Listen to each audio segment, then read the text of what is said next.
सामान्य दैनिक लाइफ में आप सभी लोग जानते हो चालक वह पदार्थ होता है जिसमें आवेश का प्रवाह आसानी से संभव होता है। ऐसा भी आप कह सकते हो, चालक वह पदार्थ होते हैं जिसमें आवेश का प्रवाह आसानी से संभव हो। अब ये बताइए, जब उसमें आवेश का प्रवाह आसानी से संभव होगा तो इसका मतलब ये होगा उसके लिए जिम्मेदार कौन होगा? उसके लिए जिम्मेदार होगा मुक्त इलेक्ट्रॉन। अर्थात ये कह सकते हो, सबसे सरल लैंग्वेज में आप बोल सकते हो कि वे पदार्थ जिसमें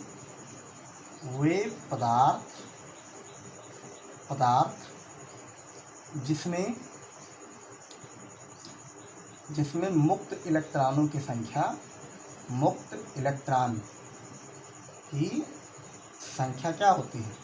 संख्या बहुत अधिक होती है।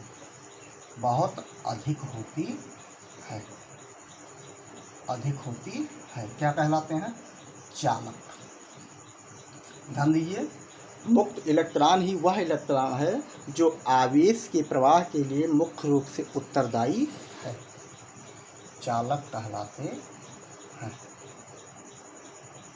अच्छा, अब गुण में आ जाते हैं।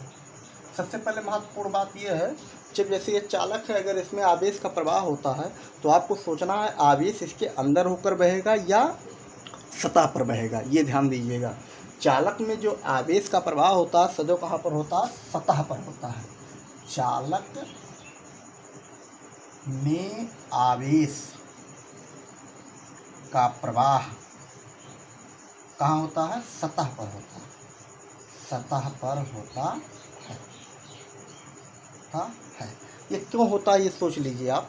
आपको पता है चालक में भी मुक्त इलेक्ट्रॉन होते हैं और इस पर इलेक्ट्रॉन का जब प्रवाह होगा तो एक इलेक्ट्रॉन दूसरे इलेक्ट्रॉन पर क्या करेगा? बल लगाएगा। सामान्य सी बात है, जब बल लगाएगा तो निश्चित रूप से जो हम बाह्य आवेश इसके ऊपर आरोपित कर रहे हैं, चूँकि इसके अंदर आवेश पहले से ही है ऋण आवेश, और ऋण आवेश जब इसके ऊपर हम प्रवाह कराएंगे तो निश्चित रूप से आवेश कहाँ बहेगा? सतह पर, क्योंकि एक दूसरे पर कौन सा बल लगाएंगे? प्रतिकर्षण बल लगाएंगे। इस कारण से आवेश जो होता है, चालक में आवेश का प्रवाह सब कहाँ पर होता है? सदैव सतह पर होता है। दूसरा बिंदु है, चालक का वैद्युत क्षेत्र का मान क्या होता है? शून्य होता है। वैद्युत क्षेत्र का मान क्या होता है? शून्य होता है। अच्छा, और तीसरी बात है, अगर चालक में किसी प्रकार का आवेश हम प्रवाहित नहीं कर रहे हैं तो इस पर संपूर्ण आवेश का मान क्या होता है? शून्य होता है। अर्थात संतुलन की अवस्था में इस पर संपूर्ण आवेश क्या होता है? शून्य होता है। चालक पर कुल आवेश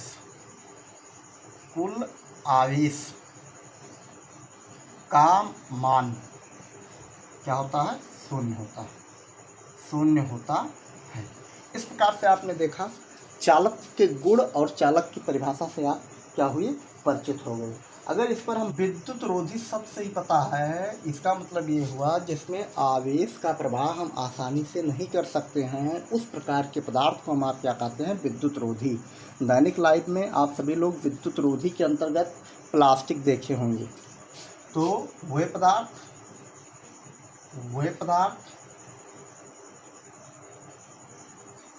जिसमें किसकी संख्या? मुक्त इलेक्ट्रॉन की संख्या क्या होती है? नगण्य होती है। क्या होती है? नगण्य होती है। क्या कहलाते हैं? विद्युत रोधी। क्या कहलाते हैं? विद्युत रोधी पदार्थ कहलाते हैं। जैसे, अगर जैसे की बात करें तो कांच, कागज, लकड़ी। ध्यान दीजिए, ये विद्युत रोधी को हम दूसरे शब्द से भी जानते हैं, इसी को कहा जाता है प्रावैद्युत पदार्थ। क्या कहा जाता है? प्रावैद्युत पदार्थ। विद्युत रोधी को ही विद्युत रोधी पदार्थ को क्या कहा जाता है? प्रावैद्युत पदार्थ भी कहा जाता है। प्रावैद्युत पदार्थ भी कहते हैं। सीधी सी बात है, जब इसको प्रावैद्युत पदार्थ कह दिया गया, प्रावैद्युत पदार्थ वे पदार्थ हैं जो क्या होते हैं? कुचालक होते हैं। क्या होते हैं? कुचालक, कुचालक स्थान जिसमें आवेश का प्रवाह आसानी से न संभव हो, उसको क्या कहते हैं हम आप सभी लोग? विद्युत रोधी या परावैद्युत पदार्थ भी कहते हैं। और परावैद्युत का रोधी, विद्युत रोधी या इसको कहिए परावैद्युत, परावैद्युत डाइलेक्ट्रिक परावैद्युत पदार्थ कितने प्रकार के होते हैं? 2 प्रकार के होते हैं। 2 प्रकार के होते हैं। कितने प्रकार के होते हैं? 2 प्रकार के होते हैं। विद्युत रोधी या परावैद्युत पदार्थ कितने प्रकार के होते हैं? 2 प्रकार के होते हैं। वो कौन कौन से होते हैं? एक होता है आधाुर्वी परावैद्युत पदार्थ, पहला नंबर है आपका आधाुर्वी, आधाुर्वी परावैद्युत पदार्थ, और दूसरा है आपका ध्रुवी परावैद्युत पदार्थ। दूसरा है आपका ध्रुवी और पहला है आपका आधाुर्वी। यहाँ सबसे अगर देखा जाए ध्रुवी आधाुर्वी, और ध्रुवण आप पढ़े होंगे, केमिस्ट्री में भी ध्रुवण आप पढ़े होंगे। ध्रुवण जो होता है और आधाुर्वी जो होता है, इसके संदर्भ में आप बात करते हैं। तो सबसे पहले हम बात करते हैं आधाुर्वी। आधाुर्वी परावैद्युत पदार्थ क्या होते हैं? वह पदार्थ जिसमें इलेक्ट्रॉन व प्रोटॉन के केंद्र क्या होते हैं? संपाती होते हैं, पाती होते हैं। क्या होते हैं? संपाती होते हैं। ऐसे पदार्थ जिसमें इलेक्ट्रॉन और प्रोटॉन के केंद्र क्या होते हैं? संपाती होते हैं। अर्थात ऐसा बोल सकते हो, दूसरे वे में कह सकते हो, वे पदार्थ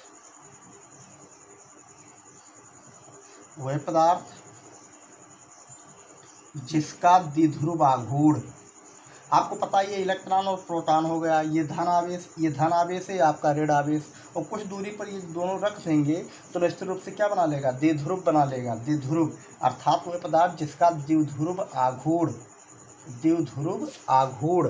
क्या होता है? शून्य होता है। क्या होता है? शून्य होता है।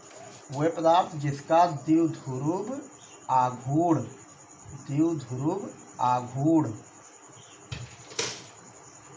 का मान शून्य होता है। क्या होता है? शून्य होता है। क्या कहलाते हैं? आधाुर्वी पदार्थ कहलाते हैं। क्या कहलाता है? आधाुर्वी पदार्थ कहलाते हैं। आधाुर्वी पदार्थ कहलाते हैं।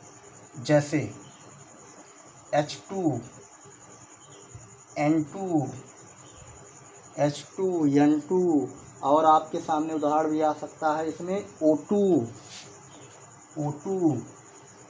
ये ध्यान रखिएगा, परावैद्युत पदार्थ एक परमाणु या बहुपरमाणु हो सकते हैं, ये भी ध्यान रखिएगा। आता है दूसरा आपका ध्रुवी पदार्थ पर बात कर। दूसरा प्रकार है आपका ध्रुवी परावैद्युत पदार्थ। ध्रुवी परावैद्युत पदार्थ क्या होते हैं? आपको पता है पदार्थ के अंदर आपका इलेक्ट्रॉन और प्रोटॉन होता है, धन आयन और ऋण आयन होते हैं। लेकिन परावैद्युत पदार्थ को या आप क्या कहते हो? विद्युत रोधी भी कहते हो, अर्थात कुचालक। इसका मतलब इसमें जो आवेश होते हैं, मुक्त इलेक्ट्रॉन जो होते हैं, ये धन आयन से क्या होते हैं? जकड़ कर बंधे होते हैं, अर्थात ये मुक्त नहीं होते हैं। तो क्या करते हैं? ध्रुवी परावैद्युत पदार्थ हुए पदार्थ हैं जिसमें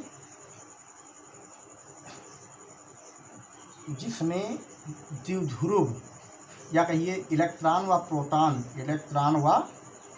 प्रोटॉन धन आयन व ऋण आयन का केंद्र क्या होता है? संपाती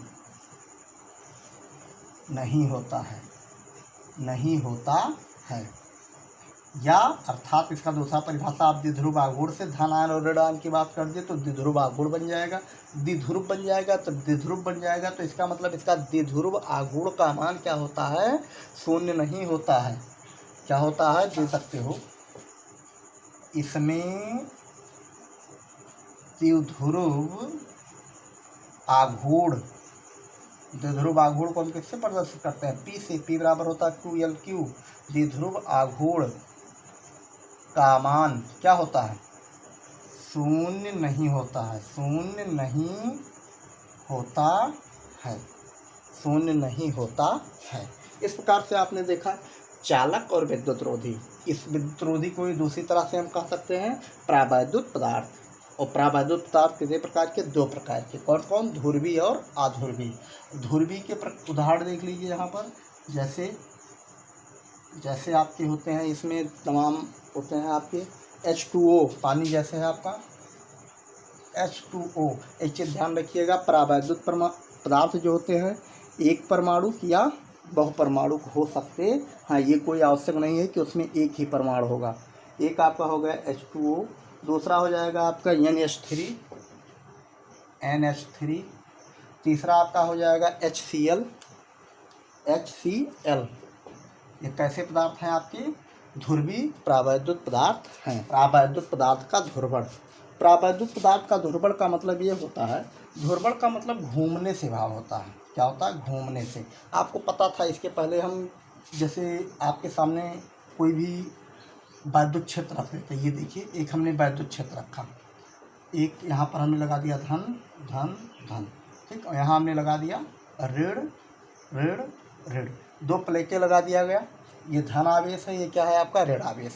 अब ये कुछ दूरी पर रख दिए गए तो इसके बीच में क्या जनरेट हो जाएगा? वैद्युत क्षेत्र। और जब इस वैद्युत क्षेत्र में क्या लेकर आते हैं? कोई भी प्रावैद्युत पदार्थ लेकर आते हैं। जैसे ये प्रावैद्युत पदार्थ मैंने लाकर इसके बीच रख दिया। प्रावैद्युत पदार्थ क्या किया? हमने लाकर रख दिया। जब प्रावैद्युत पदार्थ रख देंगे तो ऑटोमेटिक आपको पता है प्रावैद्युत पदार्थ के भीतर धन आयन और ऋण आयन है, ये आपको पता है। जब इसके भीतर धन आयन और ऋण आयन है तो निश्चित रूप से धन प्लेट की ओर क्या हो जाएगा? इसमें जो इलेक्ट्रॉन हैं सब इलेक्ट्रॉन किस ओर आ जाएंगी? जैसे ये चूँकि हम दूसरी प्रकार से रख दें, इसमें एक प्रावैद्युत पदार्थ हमने लाकर रख दिया, ठीक। जब इसमें हम प्रावैद्युत पदार्थ लाकर रख दिए एक बाह्य वैद्युत क्षेत्र में, तो इसमें आपको पता है इलेक्ट्रॉन भी है और प्रोटॉन भी है। और आपको पता होना चाहिए जो मुक्त इलेक्ट्रॉन है वो परमाणु से कैसे हैं? जकड़ कर बंधे हुए हैं। अब जकड़ से बंधे हुए हैं, जैसे यहाँ देखिए ये फ्री रूप से है, तो इसमें क्या होता है आपका? ये परमाणु जो होता है, जैसे ये परमाणु मान लेते हैं इसके भीतर है, थोड़ा हम बड़ा बड़ा बना देते हैं समझाने के लिए, चूँकि इतना बड़ा होता नहीं है, ठीक। और आपको पता होना चाहिए परमाणु में जो होता है धन आयन और ऋण आयन होते हैं। अब यहाँ जब हम धन प्लेट इधर लगाएं, ऋण प्लेट इधर लगाए हैं, तो ये देखिए ऐसे आपके स्वतंत्र रूप से धन आयन और ऋण आयन थे, तो ये क्या हो जाएंगे? ऋण आयन इधर आ जाएंगे और धन आयन इधर आ जाएंगे। ऋण आयन इधर आ जाएगा और धन आयन इधर आ जाएगा। यहाँ पर भी इसके अपोजिट ऋण आएगा, यहाँ आएगा धन, यहाँ आएगा ऋण, यहाँ आएगा धन, यहाँ आएगा ऋण, यहाँ आएगा धन। इस प्रकार से आप अगर इसको हम वैसे वैलेंस के रूप में दिखाएं तो प्रावैद्युत पदार्थ के दोनों ओर परस्पर विपरीत प्रकार के आवेश जनरेट हो जाएंगे। धन प्लेट की ओर क्या आ जाएगा? ऋण आवेश आ जाएगा, और ऋण प्लेट की ओर क्या आ जाएगा? धन आवेश आ जाएगा। यहाँ पर आपका यहाँ आपका आ जाएगा -Q आवेश, यहाँ आ जाएगा आपका +Q आवेश। इस प्रकार से आप कह सकते हो बाह्य वैद्युत क्षेत्र में प्रावैद्युत पदार्थ क्या करते हैं? रखते हैं, तो उसके परमाणु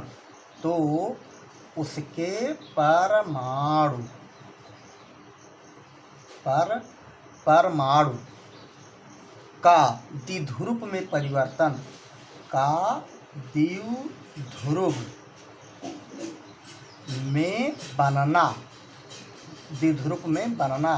द्विध्रुव में बनना क्यों? क्योंकि यहाँ पर उतने मात्रा में ऋण आवेश है, उतने मात्रा में यहाँ पर धन आवेश है। इसका मतलब ये क्या बना लिया? द्विध्रुव बना लिया। क्या बन गया? द्विध्रुव बन गया। जब बाह्य वैद्युत क्षेत्र में ले जाकर किसी प्रावैद्युत पदार्थ को रखेंगे तो उसके परमाणु जो आपके दृढ़तापूर्वक इसमें बंधे थे वो क्या हो जाएंगे? का परमाणु परिवर्तित होने की घटना को क्या कहते हो आप सभी लोग? वैद्युत पदार्थ का ध्रुवण कहते हैं। प्रावैद्युत पदार्थ का क्या कहा जाता है? ध्रुवण कहते हैं। ऐसे कॉमन में भी बोल सकते हो, जब प्रावैद्युत पदार्थ को किसी बाह्य वैद्युत क्षेत्र में रखा जाता है तो उसके परमाणु का क्या होता है? धन आयन और ऋण आयन में टूटना, या द्विध्रुव जब टूटेगा तो कुछ दूरी पर हो जाएंगे, मतलब सेपरेट हो जाएंगे एक दूसरे से। और सेपरेट होकर तो इसका मतलब एक द्विध्रुव बना लिया। देखिए धनायन यहाँ ऋणायन, यहाँ एक द्विध्रुव बना लिया, एक द्विध्रुव बना, इसका मतलब द्विध्रुव में परिवर्तित होने की घटना को क्या कहा जाता है? प्रावैद्युत का ध्रुवण कहते हैं। धन्यवाद। आपका प्रावैद्युत पदार्थ एक चालक की भांति व्यवहार करने लगेगा तो उसे क्या कहा जाता है? प्रावैद्युत भंजन कहा जाता है। वैद्युत क्षेत्र के अधिकतम मान जिस पर आपका पदार्थ जो है भंजन को पूर्ण रूप से क्या करता है? सहन कर लेता है, अर्थात वह आयनित नहीं होता है। इस अधिकतम वैद्युत क्षेत्र के मान को प्रावैद्युत सामर्थ्य कहते हैं।